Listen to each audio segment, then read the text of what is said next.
അല്ലാഹു സുബ്ഹാനഹു വ തആല നമ്മുടെ ഈ ഒരുമിച്ച് കൂടൽ അവന്റെ സുഖലോക സ്വർഗത്തിൽ അല്ലാഹു നമ്മെ ഒരുമിച്ച് കൂടി അനുഗ്രഹിക്കുമാറാകട്ടെ. അല്ലാഹു സുബ്ഹാനഹു വ തആല നാം നോറ്റ നോമ്പും തറാവീഹ് നിസ്കാരവും മറ്റുള്ള എല്ലാ സൽക്കർമ്മങ്ങളും അല്ലാഹു നമ്മളിൽ നിന്ന് സ്വീകരിക്കുമാറാകട്ടെ. ഇനിയുള്ള റമദാനെ ആഫിയത്തോടെ സ്വീകരിക്കാൻ അല്ലാഹു നമുക്ക് തൗഫീഖും ആഫിയത്തും അല്ലാഹു പ്രദാനം ചെയ്യുമാറാകട്ടെ. പ്രിയമുള്ള മുഅ്മിനീങ്ങളെ, ഈദുൽ ഫിത്ർ ചെറിയ പെരുന്നാൾ അല്ലാഹു സുബ്ഹാനഹു വ തആല ഈ ദിവസത്തിന് വലിയ ബഹുമാനവും ആദരവും അല്ലാഹു സുബ്ഹാനഹു വ തആല നൽകിയിട്ടുണ്ട്. ഈദ് എന്നതിന്റെ അർത്ഥം തന്നെ സന്തോഷം, അതേപോലെ തന്നെ സഹനവും, അതേപോലെ തന്നെ പല നിലക്കുള്ള അർത്ഥങ്ങൾ ഇതിന്റെ നൽകുന്നുണ്ട്. സമ്മാനം, യൗമൽ ജസാഇ, സമ്മാനത്തിന്റെ ദിവസം എന്ന് ഈ ദിവസത്തിന് പ്രത്യേകം പേരുകളുണ്ട്. കാരണം അല്ലാഹു സുബ്ഹാനഹു വ തആല അവന്റെ ഖുദ്സിയായ ഹദീസിൽ നമ്മെ ഓർമ്മപ്പെടുത്തുന്നു. അല്ലാഹു സുബ്ഹാനഹു വ തആല സത്യമിട്ട് അവന്റെ ഇസ്സത്തിനെ തന്നെ സത്യമിട്ട് അല്ലാഹു സുബ്ഹാനഹു വ തആല നമ്മെ ഓർമ്മപ്പെടുത്തുന്നു. നബി സല്ലല്ലാഹു അലൈഹി വസല്ലമ തങ്ങൾ പറയുന്നു, പെരുന്നാൾ ദിവസം അല്ലാഹു സുബ്ഹാനഹു വ തആല അവിടുത്തെ ഖുദ്സിയായ ഹദീസിൽ ഓർമ്മപ്പെടുത്തുന്നത്, ലാ ഉഹ്സികും, നിങ്ങൾ ആരും ഭയപ്പെടരുത്, നിങ്ങൾ ആരും ഒന്നും ചിന്തിക്കരുത്, നിങ്ങൾക്ക് എല്ലാവിധ സഹകരണവും നിങ്ങൾക്ക് എല്ലാ വിഷയത്തിലും നിങ്ങളെ ഞാൻ ഏറ്റെടുത്തിട്ടുണ്ട്. അതുകൊണ്ട് നിങ്ങൾ ആരും ഭയപ്പെടരുത്, നിങ്ങൾ ആരും ഒന്ന് പേടിക്കരുത്, നിങ്ങൾ ദുനിയാവിലും ആഖിറത്തിലും നിങ്ങൾ പേടിക്കരുത്. എന്നിട്ട് അല്ലാഹു തആല പറയുന്നു, വലാ ഉഫ്ലിഹുക്കും, നിങ്ങളെ ഈ ദുനിയാവിൽ ഒരിക്കലും നിങ്ങളെ നാണക്കെടുത്തുകയില്ല, നിങ്ങളെ ഈ ദുനിയാവിലും ആഖിറത്തിലും ഞാൻ നാണക്കെടുത്തുകയില്ല. എന്നിട്ട് അല്ലാഹു തആല പറയുന്നു, നിങ്ങൾ അങ്ങോട്ട് പള്ളിയിൽ നിന്ന് പെരുന്നാൾ ആഘോഷിച്ചുകൊണ്ട് നിങ്ങൾ മടങ്ങി പോകുമ്പോൾ നിങ്ങളുടെ എല്ലാ ദോഷങ്ങളും ഞാൻ പൊറുക്കപ്പെട്ടിട്ടുണ്ട്, നിങ്ങളുടെ എല്ലാ ദോഷങ്ങളും ഞാൻ പൊറുത്തു തന്നിട്ടുണ്ടെന്ന് ഖുദ്സിയായ ഹദീസിൽ അല്ലാഹു സുബ്ഹാനഹു വ തആല നമ്മെ ഓർമ്മപ്പെടുത്തുമ്പോൾ, പ്രിയമുള്ള മുഅ്മിനീങ്ങളെ, ആ കൂട്ടത്തിൽ നാം പെട്ടുപോകുന്നുണ്ടോ? റമദാൻ മാസം വരുമ്പോൾ പലരും ഭയപ്പെടുകയാണ്, ഞാൻ രോഗിയാണ്, ഞാൻ മാത്രം ഗുളിക മരുന്ന് കഴിക്കുന്ന ആളാണ്, അതുകൊണ്ട് എനിക്ക് റമദാൻ മാസം നോമ്പ് നോക്കാൻ പറ്റുമോ, എനിക്ക് റമദാൻ മാസം നോമ്പ് 30 മുഴുവനായി പൂർത്തിയാക്കാൻ പറ്റുമോ എന്ന ഭയപ്പാടിലായിരുന്നു. പക്ഷേ അല്ലാഹുവിനെ ഭയപ്പെട്ടുകൊണ്ട്, റമദാൻ മാസത്തിനെ ഭയപ്പെട്ട് ബഹുമാനിച്ചുകൊണ്ട് അതാ ജനങ്ങൾ മരുന്നുകളുടെ സമയം മാറ്റുന്നു, സമയം മാറ്റിക്കൊണ്ട് അവര് നോമ്പനുഷ്ഠിക്കുന്നു. അതേപോലെ തന്നെ ജോലിക്ക് പോകുന്നവര് അവര് വലിയ പേടിയിലാണ്, ഞാൻ ഈ ചൂടുകാലത്ത് എങ്ങനെയാണ് ജോലിക്ക് പോകേണ്ടത്? അങ്ങനെ റമദാൻ മാസത്തിന് ബഹുമാനിച്ചുകൊണ്ട് അള്ളാഹുവിനെ പേടിച്ചുകൊണ്ട് അവരതാ ജോലിക്ക് പോകുന്ന സമയത്തിൽ മാറ്റം വരുത്തുന്നു. രാവിലെ സുബഹി നിസ്കരിച്ച ഉടനെ ജോലിക്ക് പോകുന്നു, അങ്ങനെ ഉച്ചവരെ ജോലി എടുക്കുന്നു. അല്ലെങ്കിൽ രാത്രി സമയത്ത് പകലിന്റെ സമയം രാത്രി സമയത്തേക്ക് മാറ്റിക്കൊണ്ട് അവര് റമദാനെ ബഹുമാനിച്ചുകൊണ്ട് ആദരിച്ചുകൊണ്ട് അവര് ജോലിയിലേക്ക് പോകുന്നു. അതുപോലെ തന്നെ ഓരോ വിഷയങ്ങൾ എടുത്തു നോക്കിയാലും അള്ളാഹുവിനെ ഭയപ്പെട്ടുകൊണ്ട്, അള്ളാഹുവിനെ പേടിച്ചുകൊണ്ട്, റമദാൻ മാസത്തിന് വലിയ ആദരവ് നൽകിക്കൊണ്ട് അവരതാ റമദാൻ മാസം 29, 30 ദിവസം അവര് പട്ടിണിയിരിക്കുന്നു. എല്ലാവിധ തിന്നാനുള്ള സൗകര്യങ്ങളും എല്ലാം ഉണ്ടായിട്ട് പോലും അള്ളാഹുവിനെ ഭയപ്പെട്ടുകൊണ്ട് പേടിച്ചുകൊണ്ട് 30 ദിവസം നോമ്പ് നോക്കുന്നു, പകൽ സമയത്ത് അധ്വാനിക്കുന്നു, രാത്രി തറാവീഹ് നിസ്കാരത്തിൽ ഒരുമിച്ച് കൂടുന്നു. റമദാൻ മാസത്തിലെ നമ്മുടെ വീടാന്തരം വരുന്ന ഓരോ സാധുക്കൾക്കും നാം ധാരാളമായി ദാനധർമ്മങ്ങൾ ചെയ്യുന്നു. അതുപോലെ തന്നെ പള്ളിയിൽ വരുന്ന മുത്തഅല്ലിമീങ്ങൾക്കും ഉസ്താദുമാർക്കും ഓരോ ദിവസവും നാം വലിയ സംഖ്യകൾ നൽകുന്നു. ഇങ്ങനെ റമദാനെ ബഹുമാനിച്ചുകൊണ്ട്, റമദാനെ ആദരിച്ചുകൊണ്ട് നമുക്ക് ഈ റമദാനെ പൂർത്തിയാക്കാൻ കഴിയുമോ എന്ന് പേടിച്ചവർ അവര് റമദാനെ നല്ല നിലക്ക് പൂർത്തിയാക്കുന്നു.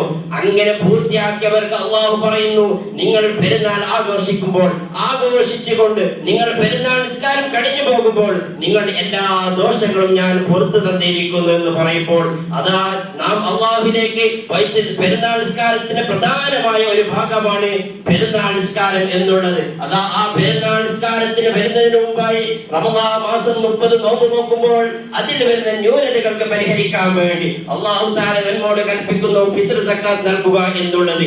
അതിന്റെ അവകാശികൾക്ക് ജനങ്ങൾക്ക് നാം എത്തിച്ചു കൊടുക്കുന്നു.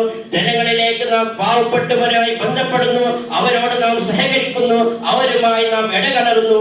അങ്ങനെ ജനങ്ങളുമായി ബന്ധപ്പെട്ട ശേഷമാണ് അള്ളാഹുവിന്റെ പള്ളിയിലേക്ക് നാം അള്ളാഹുവിന്റെ മുഅ്മിനീങ്ങളെ നാം ഒരുമിച്ച് കൂടിയിരിക്കുന്നത്. അല്ലാഹു സുബ്ഹാനഹു വ തആല നമ്മുടെ നോമ്പും എല്ലാം അല്ലാഹു സ്വീകരിക്കുമാറാകട്ടെ.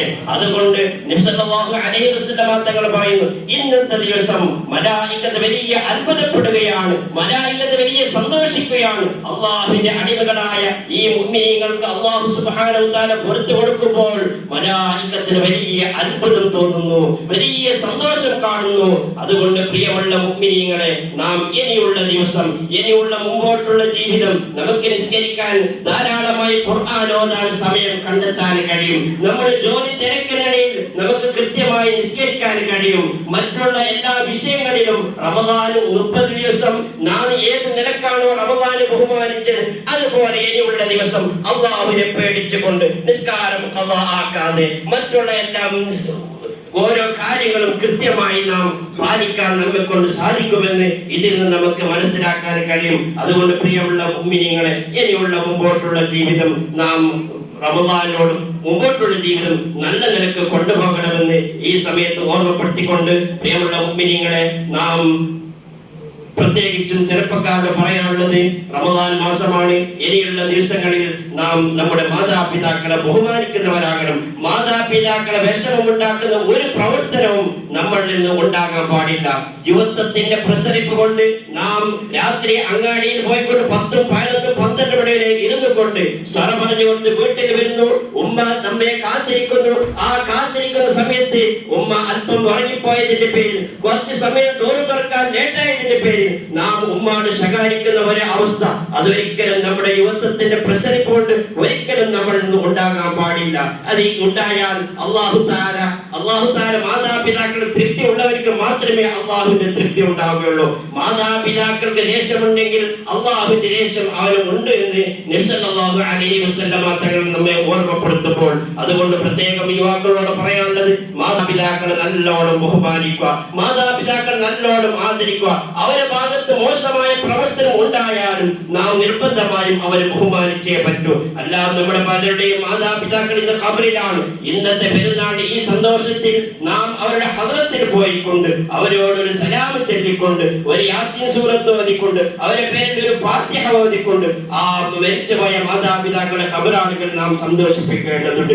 ജീവിച്ചിട്ടുള്ള മാതാപിതാക്കളുടെ അടുക്കൽ പോയിക്കൊണ്ട് അവരെ നാം സന്തോഷിപ്പിക്കേണ്ടതുണ്ട്. അല്ലാഹു സുബ്ഹാനഹു വ തആല മാതാപിതാക്കളെ പൊരുത്തത്തിലായി ജീവിക്കാൻ അല്ലാഹു നമുക്ക് തൗഫീഖ് നൽകുമാറാകട്ടെ.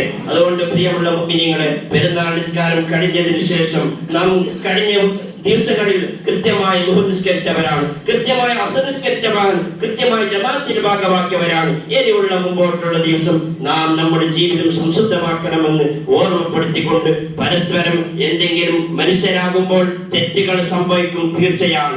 മനുഷ്യന്മാരാകുമ്പോൾ അങ്ങോട്ട് ഇങ്ങോട്ട് ചില പ്രശ്നങ്ങളും പ്രതിസന്ധികളൊക്കെ ഉണ്ടാകാം.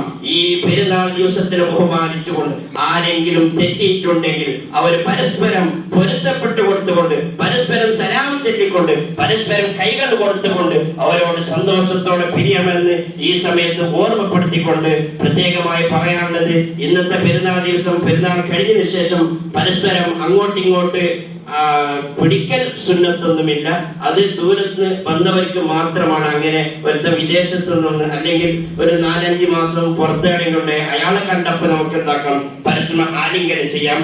അല്ലാത്തവർക്ക് പരസ്പരം കൈ കൊടുത്തുകൊണ്ട് അങ്ങോട്ടിങ്ങോട്ട് ദുആ ചെയ്യിപ്പിക്കണമെന്ന് സാന്ദർഭികമായി ഓർമ്മപ്പെടുത്തിക്കൊണ്ട് അല്ലാഹു സുബ്ഹാനഹു വ തആല അവന് പൊരുത്തപ്പെട്ട രീതിയിൽ പെരുന്നാൾ ആഘോഷിക്കാൻ അല്ലാഹു നമുക്ക് തൗഫീഖ് നൽകുമാറാകട്ടെ. പെരുന്നാൾ കഴിഞ്ഞതിന് ശേഷം നമ്മുടെ ജീവിതം ആർക്കും അന്യമതസ്ഥക്കാർ ബുദ്ധിമുട്ടാവാത്ത രീതിയിൽ, മറ്റുള്ള നമ്മുടെ അപ്പുറത്തുള്ള വീടുകാർക്ക് ഒരു ബുദ്ധിമുട്ടാവാത്ത രീതിയിൽ, ജനങ്ങൾക്ക് ഒരു ബുദ്ധിമുട്ടാക്കാത്ത രീതിയിൽ, റോഡിലും മറ്റുള്ള വഴികളിലും ജനങ്ങൾക്ക് ഒരു പ്രയാസങ്ങളോ പ്രതിസന്ധികളോ വരാത്ത രീതിയിൽ നാം പെരുന്നാൾ ആഘോഷിക്കേണ്ടതുണ്ട്. ഇനി ഞങ്ങൾക്ക് ബുദ്ധിമുട്ടാകുന്ന രൂപത്തിൽ നാം പെരുന്നാൾ ആഘോഷിച്ചാൽ അത് വലിയ നമുക്ക് ബുദ്ധിമുട്ടായി തീരും. അള്ളാഹു സലാമത്താക്കുമാറാകട്ടെ എന്ന് മാത്രം ദുആ ചെയ്തുകൊണ്ട് പെരുന്നാൾ നിസ്കാരത്തിലേക്ക് പ്രവേശിക്കുകയാണ്.